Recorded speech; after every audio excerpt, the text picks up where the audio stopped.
Olá! A aula de hoje vai tratar de um tema extremamente importante num trabalho acadêmico, que é o referencial teórico. Antes da gente começar, lembro que vocês devem parar o vídeo, se vocês não fizeram ainda, e olhar o capítulo 3 de método que está aqui no Moodle, está disponível para vocês. Então, essa aula tem 5 objetivos. Nesse vídeo eu vou fazer os 3 primeiros, depois eu vou ter um outro vídeo que eu vou fazer os outros 2 últimos ali. Então, basicamente, o que nós vamos fazer hoje? Entender o que é uma teoria, ser capaz de revisar a literatura, aplicar as normas de citação e de referências da ABNT, acessar livros eletrônicos na biblioteca da Unicinos e pesquisar artigos acadêmicos em bases de dados de artigo. Então, antes da gente começar, vamos pensar o que é uma teoria. Está falando de referencial teórico, é importante a gente entender referencial do quê? O que é uma teoria? Quando a gente pensa em teoria, eu procurei ali no dicionário o significado de teoria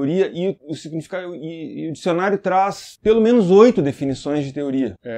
E essa é talvez a mais sucinta forma de definir teoria. Se a gente for olhar, por exemplo, nos livros, nos artigos que falam sobre teoria, eles falam o que é um referencial teórico, mas assim, definir uma teoria propriamente dita, a gente vai encontrar várias definições, nenhuma delas muito satisfatória. Então, deixa eu mostrar para vocês. Eu separei aqui em 2 grupos as definições que eu encontrei nesse dicionário em particular. Essas definições aqui, a 3, a 6, a 4, a 6, a 7 e a 8, são mais ou menos conotações que eu considero negativas e até populares sobre o que é teoria. É um conhecimento especulativo, independente de qualquer aplicação, uma doutrina ou opinião baseada nessas ideias, é uma conjectura, uma hipótese, uma suposição, né? Até o exemplo que tem no dicionário, isso são apenas teorias, não se sabe ao certo, noções gerais, generalidades, utopia, ilusão, fantasia, né? E o antônimo contrário de teoria no dicionário é prática. Bem, essa é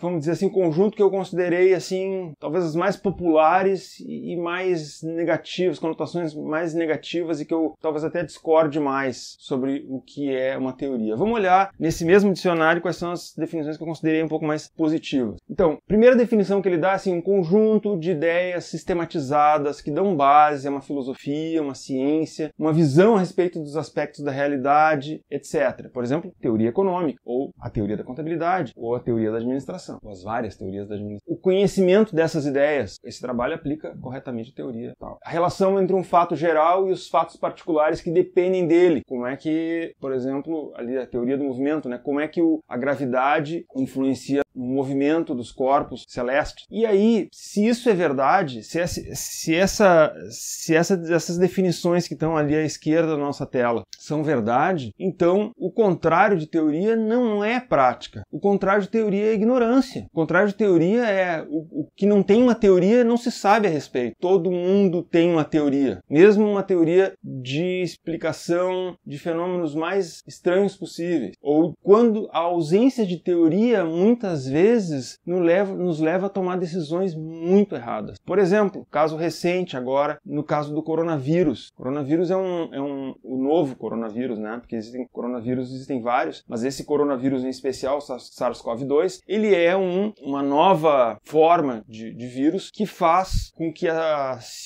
medicina, a ciência epidemiológica, ele opera de um jeito que difere das teorias vigentes na ciência da medicina. Isso fez com que vários médicos, vários cientistas tomassem decisões equivocadas baseadas nessa falta de teoria ou na aplicação de uma teoria errada, de uma teoria que vinha do conhecimento de outros tipos de coronavírus, nesse coronavírus em particular que tinha um comportamento completamente diferente. Até que, depois de algum tempo, os cientistas começaram a entender um pouco melhor o mecanismo, eles começaram a formular, talvez, teorias um pouco melhores do funcionamento do vírus e informar melhor os tomadores de decisão. Alguns tomadores de decisão adotaram teorias muito estranhas. Por exemplo, uma delas era da imunidade de rebanho. Eu tenho horror dessa expressão, né? Eu vi um outro médico falando uma outra expressão um pouco mais decente, a imunidade generalizada, alguma coisa assim. comunitária. Mas enfim, vamos lá. Várias pessoas usaram essa expressão aqui, imunidade de rebanho. Um horror. Considerando que nós somos o rebanho, né? Não gosto muito de ser comparado a gado. Mas de qualquer forma, qual é que era a teoria essa da imunidade de rebanho? Bom, se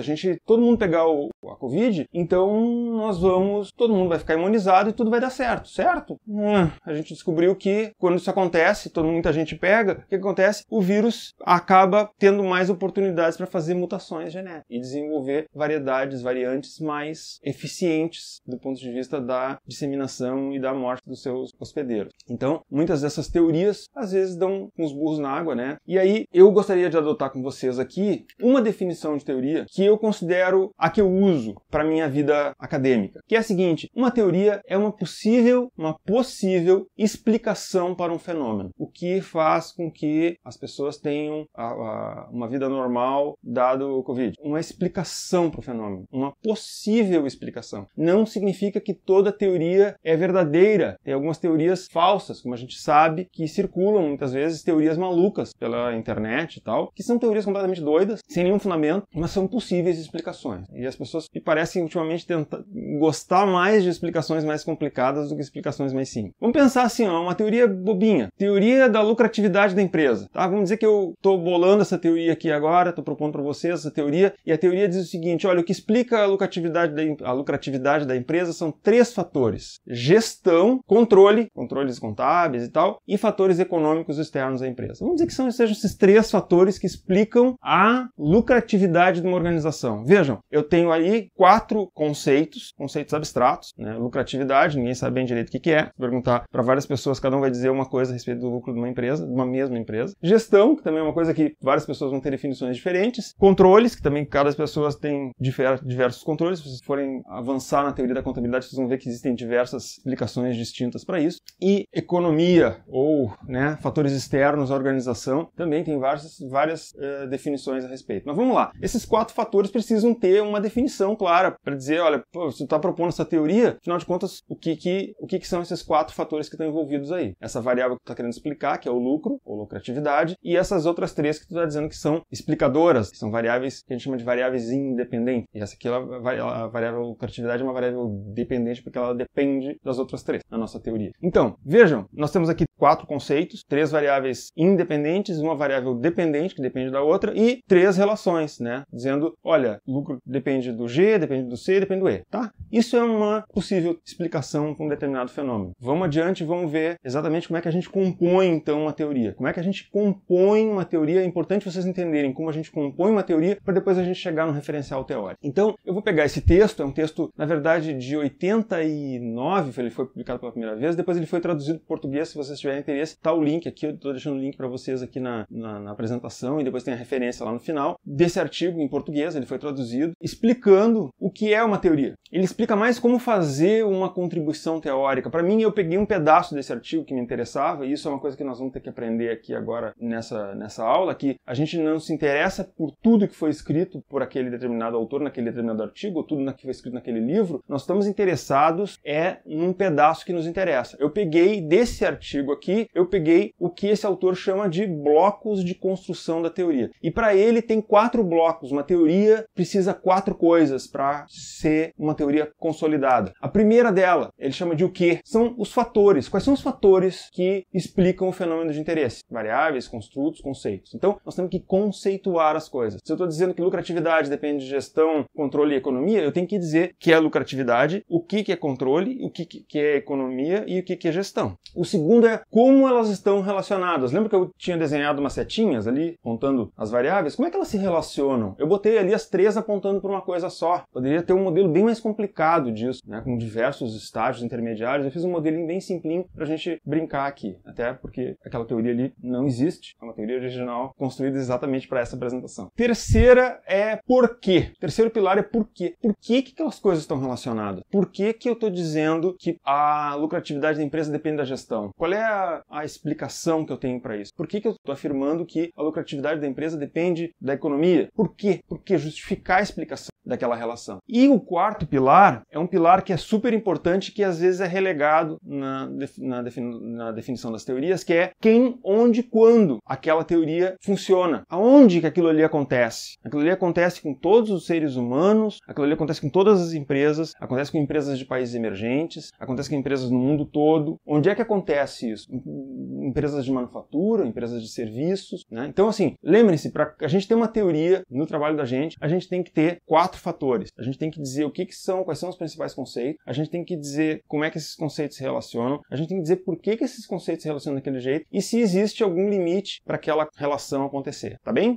E aí vocês vão perguntar, tá, e o referencial teórico? O que é isso? Vamos voltar para o dicionário e agora olhar o que é o referencial. O referencial pode ser várias coisas, mas eu estou usando aqui a definição do substantivo. Ele pode ser um adjetivo também, né? Ele é o meu referencial, aquela pessoa é o referencial. Não, eu estou usando aqui o substantivo, né? O que se usa como referência? Eu botei alguns exemplos aqui que não estavam no dicionário, obviamente, no dicionário não tem esse tipo de exemplo, mas vamos lá. A teoria dos custos de transação é um referencial importante para explicar a terceirização. Vocês podem ouvir isso numa banca, por exemplo. Jay Barney é um referencial importante, Jay Barney é o nome de uma pessoa, né? É um referencial importante da visão baseada em recursos. Ele tem vários artigos publicados. Ou também pode ser o que é ou o que contém referência. Utiliza-se muito o referencial da psicologia comportamental em estudos de marca. Referencial é isso. Olha que a importância do referencial. Ela permite que a gente enxergue mais longe ao se colocar em ombros de gigantes. É bonito isso, né? Quem disse isso foi o Sir Isaac Newton.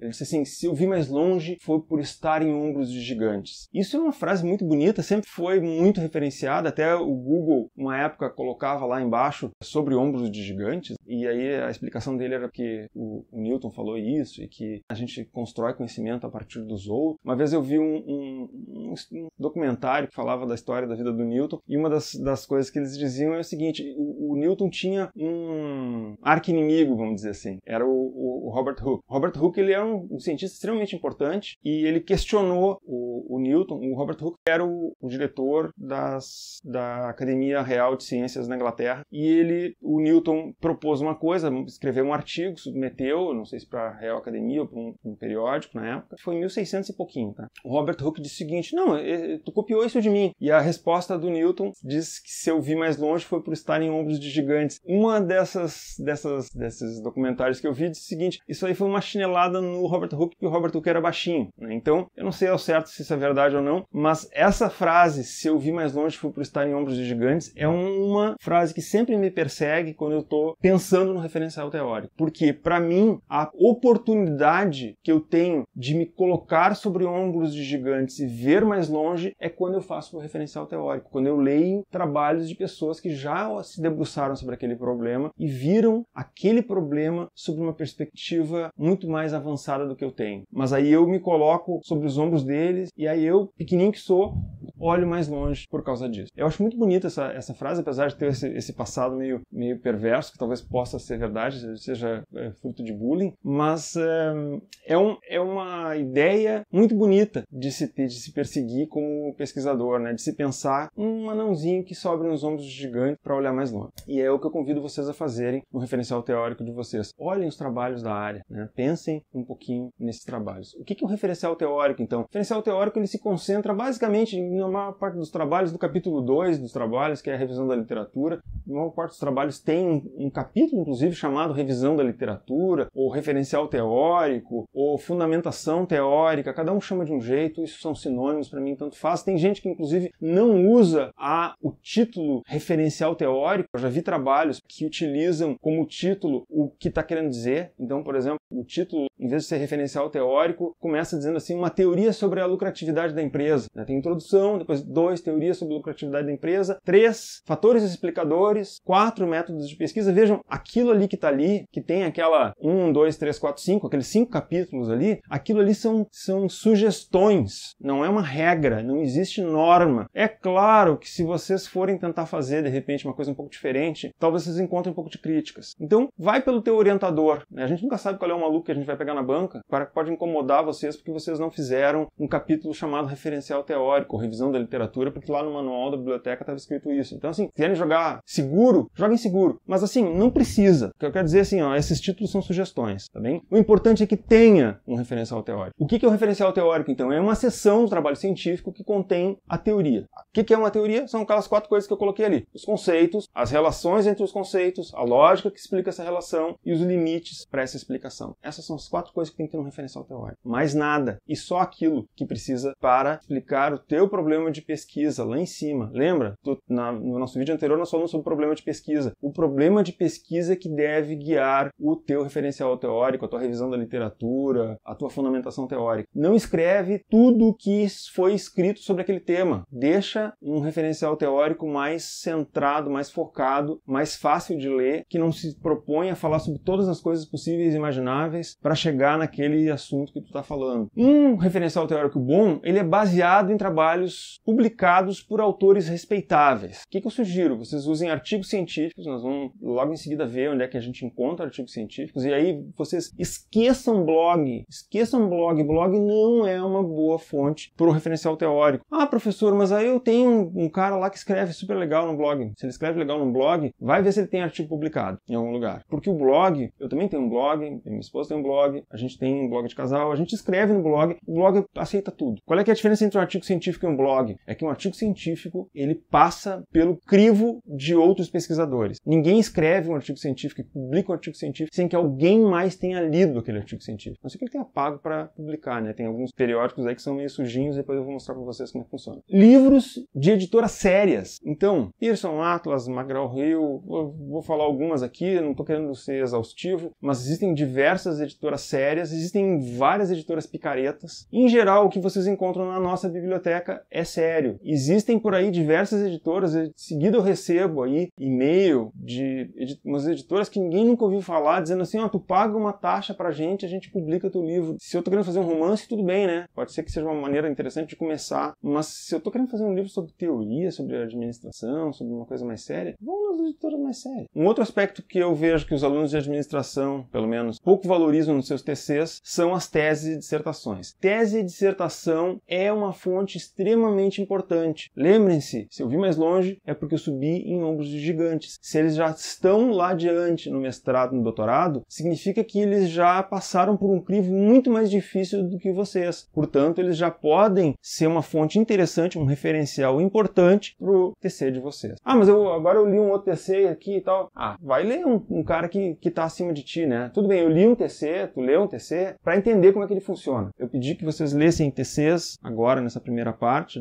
para vocês entenderem a mecânica de funcionamento do TC, mas não para vocês usarem como referencial teórico. E é por que eu não devo usar a Wikipédia? A Wikipédia, eu sei que os professores lá do ensino fundamental usam muito a Wikipédia. A Wikipédia é uma ferramenta muito legal, eu consulto bastante a Wikipédia, mas eu não uso a Wikipédia como referência dos meus trabalhos científicos, basicamente porque eu me proponho a utilizar trabalhos originais. Eu proponho utilizar trabalhos que foram publicados por autores respeitáveis em artigos científicos ou livros de editoras sérias e tal. E o que está lá na Wikipédia está claramente lá dizendo nas regras para os editores da Wikipédia que a Wikipédia não publica trabalho original. A Wikipédia não quer que tu faça pesquisa original e publique lá. Ela não é um journal. Então, a Wikipédia é para publicar coisas que já foram publicadas em outros lugares. Tu tem que, inclusive, se tu escrever uma coisa qualquer sem nenhuma base na Wikipédia, alguém vai lá e vai dizer assim, de onde é que veio? Fonte. Então, façam isso. Não olhem a Wikipédia para esse trabalho do referencial teórico de vocês. Uma coisa que eu digo para meus alunos de mestrado e doutorado, que aqui eu vou fazer uma ressalva para vocês, é o seguinte. Para os meus alunos de mestrado e doutorado, eu digo para eles, olha, não usa livro-texto no teu referencial teórico, porque livro-texto, em geral, o autor consolidou coisas de outros lugares, ele não é o autor original. O TC tá legal, cara. Pro TC, se tu vai fazer, pega o TC e faz, não tem problema nenhum, livro-texto. Se for pro mestrado e doutorado, fica esperto, esquece livro-texto no mestrado e doutorado, que não é por aí. A essa altura do campeonato, você deve estar se perguntando, e aí, como é que eu começo o meu trabalho? Em que ponto eu inicio? Eu que sei tão pouco, que li quase nada, que sou apenas um rapaz latino-americano, sem dinheiro no banco, sem parentes importantes e vindo do interior, como é que eu começo o meu TC? Eu vou dar umas dicas. Não se assuste. Todo mundo passa por esse momento. Isso é um momento difícil que requer uma dose de paciência, de de insegurança, todo mundo fica inseguro quando começa o seu TC, então não se assuste, tem um jeito, tá? E as dicas são as seguintes: como é que tu começa um referencial teórico? Primeira coisa, vai ler trabalho, TCCs, dissertações, teses, sobre o teu tema de pesquisa, vê o que as pessoas estão escrevendo. Pega trabalhos recentes, vê coisas assim, não vai pegar um trabalho de 1980, né? Pega trabalhos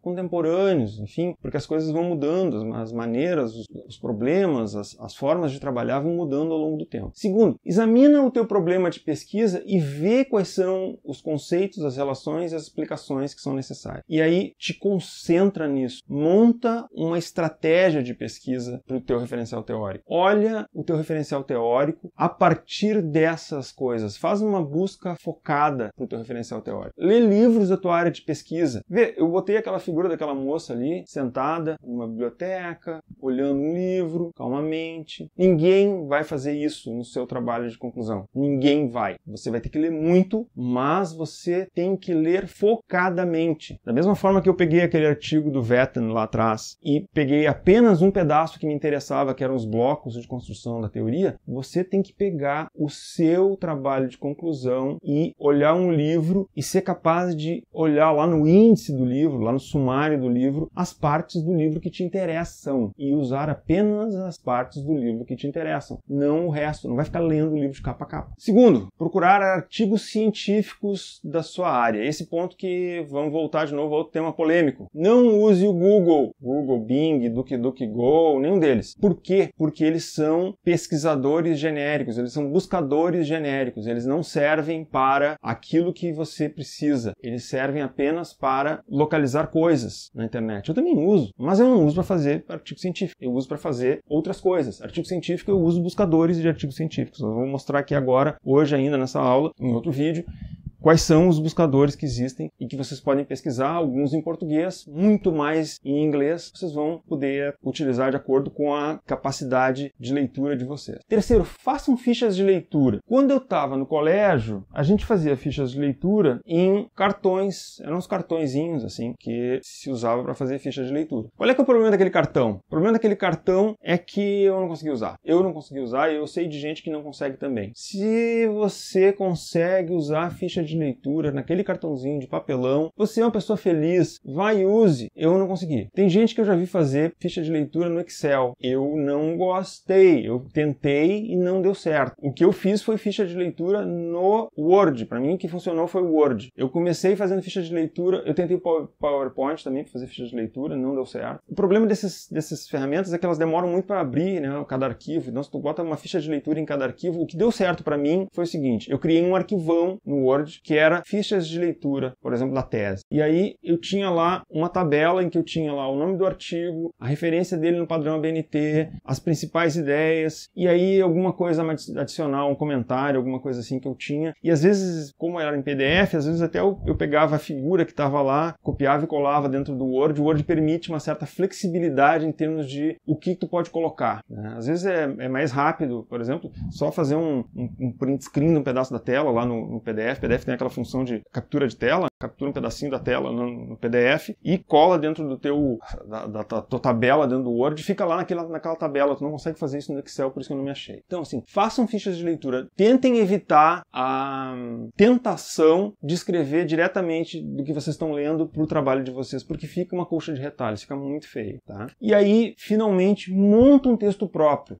que é uma coisa importante. Ele tem que ter penso, ele tem que ter um pensar, uma reflexão de vocês como autores. Vocês são os autores do referencial teórico. Não é o referencial teórico do segundo fulano, segundo Beltrano, segundo Ciclano, segundo... Tu não falou nada no referencial teórico. Escreve o teu referencial teórico. Tu é o autor do referencial teórico. Te apropria dele como autor. Não é para dizer, eu acho que esse artigo é uma porcaria, ou... Não é isso. Não é para emitir opinião. É para ser o autor, compor o teu referencial teórico, te posicionar. Posicionar-se é diferente de emitir opinião. Necessariamente não precisa... Pode fazer um referencial teórico todo sem emitir opinião nenhuma. Pode acontecer. Eu já vi gente que faz referencial teórico e emite opinião, mas esses caras já estão num patamar um pouco mais alto do que eu, mas não é comum. Comum é que tu te posicione. Olha, o autor tal diz tal coisa, o autor tal diz tal coisa, o autor tal diz tal coisa, mas os dados, por exemplo, mostram que tal coisa. Se esse autor está certo, então o que explica tal coisa? Posiciona. última reflexão é: não adianta nada subir em ombros de gigantes e não enxergar. Tu fez todo aquele esforço para subir no ombro dos gigantes, chegou lá e não fez nenhuma contribuição. Como assim? Então tem que ter uma coisa tua aí nessa história. E por falar em coisa tua, o que não fazer? Que é que a gente faz que é inspirado pelo sujinho no trabalho acadêmico. Eu vou botar aqui alguns níveis. Eu não sei se eu consegui colocar isso assim em níveis de podridão, assim, em níveis de sujeira, mas assim, vamos botar assim o pior deles todos. Peguei um trabalho, um TCC lá na biblioteca, troquei o nome e apresentei como meu. Esse talvez seja assim o mais demoníaco deles e o mais fácil de ser pego. Obviamente tem muita gente que é esperta nisso e não faz, né? E aí eu não sei se isso é demoníaco ou imbecil, sabe? Essa coisa de copiar o trabalho todo de uma outra pessoa e entregar como se fosse seu. Mas enfim, é um nível de desonestidade acadêmica, talvez seja mais fácil de pegar, o mais horrível deles, mas enfim, é possível. A outra que eu considero, e vários autores consideram desonestidade acadêmica, é colocar ideias de outras pessoas sem a devida referência. Foi lá ler um trabalho de alguém, ou tu assistiu uma aula de um professor teu de estratégia, de finanças, de marketing e tal, e ele disse, olha, tal coisa é tal coisa. E aí tu vai lá no teu trabalho de conclusão e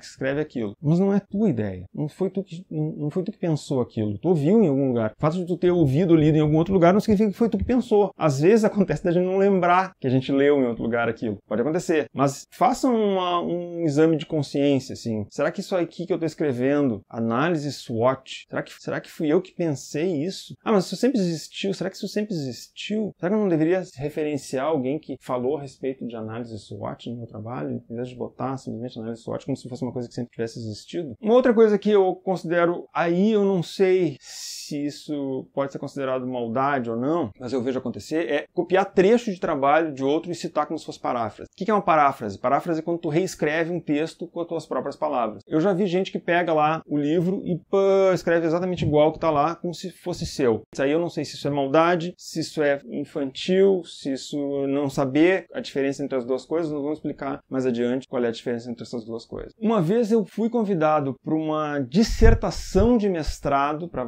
como avaliador, graças ao bom Deus, não foi na Unicinos, foi em outra instituição, a qual eu me nego a dizer o nome, eu não botei nem no meu lápis para não ficar claro isso, em que o trabalho a dissertação de mestrado da pessoa tinha assim páginas e páginas coladas de diversos trabalhos diferentes. Ela pegou e foi fazendo uma colchinha de retalho, foi juntando, ó, essa página aqui eu copiei do trabalho tal, essa página aqui eu copiei do trabalho tal, então assim, foi reprovada. Uma outra coisa que agora está começando a aparecer, eu fiz isso no meu TC e fiz isso na minha dissertação, por inocência. E eu vejo que vários alunos meus fazem também por inocência e isso agora está aparecendo porque os softwares de detecção de plágio estão ficando mais sofisticados e eles estão acusando, olha, isso aqui foi traduzido literalmente de um outro trabalho em inglês, que é traduzir um texto de um outro idioma e usar como se fosse paráfrase. Tu escreve como se fosse teu, aquele texto, mas na verdade tu só traduziu literalmente de um outro texto em inglês. Isso não tá certo. Esse outro que é um pouco mais sutil também, eu vou explicar como é que faz. Lê uma referência a um outro trabalho e citar como se tivesse lido. Vocês vão lá no livro de estratégia e aí tem lá no livro de estratégia uma referência aos 21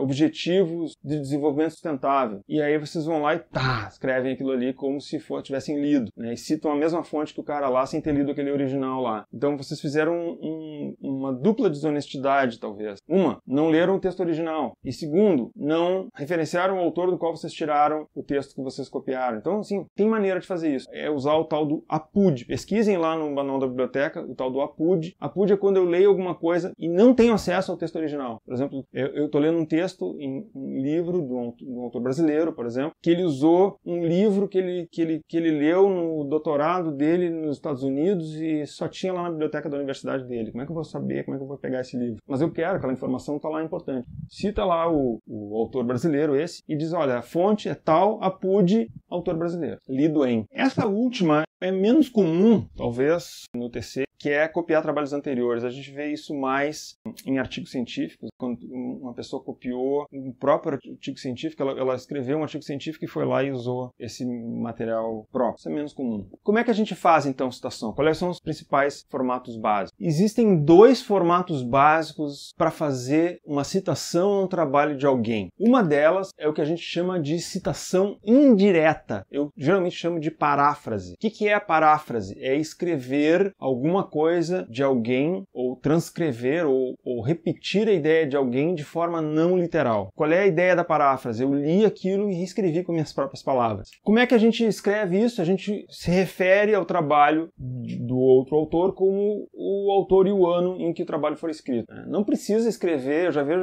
no famoso livro chamado Administração Estratégica, fulano escreveu tal. Não precisa nada disso. Sejam mais objetivos no referencial teórico de vocês. Por exemplo, segundo fulano, a vantagem já, Porter. Tem duas maneiras de fazer a citação indireta. Uma delas, que é quando o nome do autor aparece no texto, o famoso formato autor-data. Quando o autor aparece no texto, ele está fora dos parênteses, ele está com letras, a primeira letra é maiúscula e as outras são minúsculas. Abre parênteses, vai o ano em que a pessoa escreveu aquilo. Professor, ele escreveu 2 livros no mesmo ano. O que eu faço? Tem uma maneira de desambiguar. No manual tem essa explicação. Então, qual é que é a ideia aqui? Coloca lá. Segundo fulano, a vantagem decorre. Tá?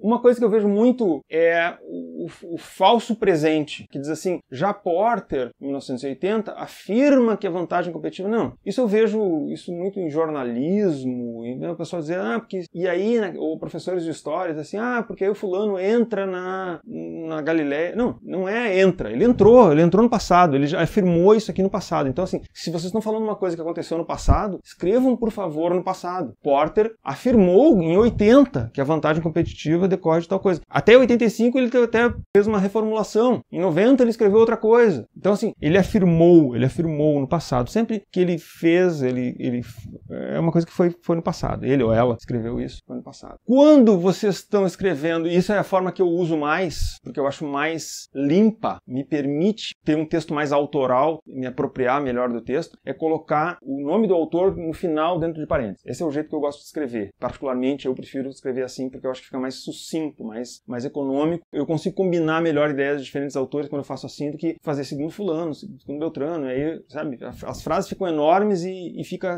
o referencial dos segundos. Então, a gente pode combinar. Diversos autores se debruçaram sobre o tema da vantagem competitiva. Por exemplo, Porter e Barney, e aí botem a vírgula e o nome do cara. Observem a diferença que ali, quando está dentro do parênteses, vai tudo letra maiúscula. Eu tinha uma colega minha muito sem vergonha que dizia o seguinte, olha, quando está dentro é grande, quando está fora é pequeno. Não sei bem o que ela queria dizer com isso, mas assim, eu nunca mais esqueci. A outra forma é a citação direta, né? O que é a citação direta? A citação literal do que o outro autor disse com todas as palavras. Na área da filosofia isso é muito utilizado, na área do direito isso é muito utilizado. Se vocês forem citar uma legislação, é importante que vocês façam isso, mas a minha sugestão no referencial teórico é que vocês evitem, na medida do possível, colocar uma citação literal, transcrever exatamente como foi, porque é muito chato de ler o referencial teórico assim. Ele é o mais impessoal, talvez, dos referenciais teóricos, ele não tem nada de vocês, é só coisas de terceiro. Eu particularmente não gosto. Então, assim, puderem evitar, evitem. Usem apenas quando for estritamente necessário. Não é bom. Informa o autor, ano e número de página, quando vocês estão fazendo a diferença desse para o anterior, que vocês têm que dizer em que página ele escreveu aquilo.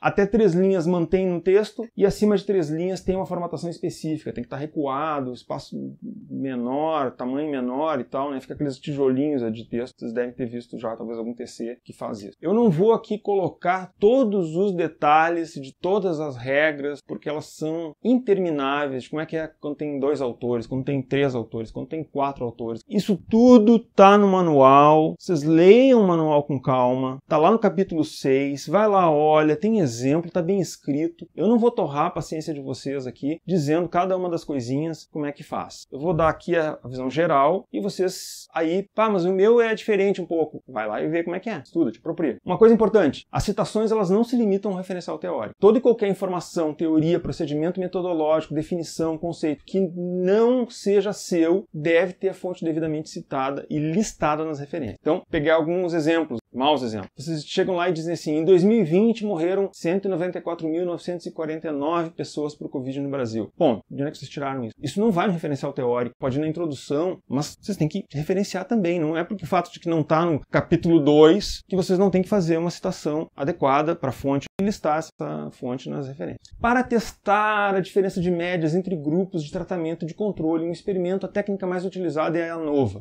Mas eu ouvi o meu professor de estatística lá, meu professor de comportamento do consumidor, explicou isso. Ele disse que a ANOVA é o que precisa, eu já ralei para aprender a ANOVA é o que é usado. Eu já vi os artigos todos, os trabalhos de conclusão, as dissertações, teses, eles usam ANOVA, todo mundo usa ANOVA. Tu tem que dizer de onde é que tu tirou essa informação. Vai lá, faz uma citação. Ou não diz isso, já será utilizada a ANOVA, que é o método Malhotra, sei lá, o autor que vocês utilizaram para pesquisa de marca. Ponto. Uma fonte importante de evidências para o estudo de caso é a entrevista. Quem é que disse isso? Mas foi minha professora de método. Vai ver se ela tirou isso de um livro, ela não inventou da cabeça dela. Em que pesem essas considerações éticas todas. Eu acho que é importante escrever com ética, mas te lembra, o autor do TCC é você. Você escreve o TCC. Mas tu vai escrever o TCC montado em ombros de gigante. Tu vai te colocar lá, mas tu é a pessoa que vai subir esses ombros. Não existe essa coisa de que não pode escrever nada da tua cabeça. Tudo que está lá é da tua cabeça. A definição do problema foi tu que escolheu. A escolha dos autores foi tu que fez. Os dados que quem coletou foi tu. As análises quem fez foi tu. E especialmente as conclusões quem escreveu foi tu. Tu és o autor do teu trabalho.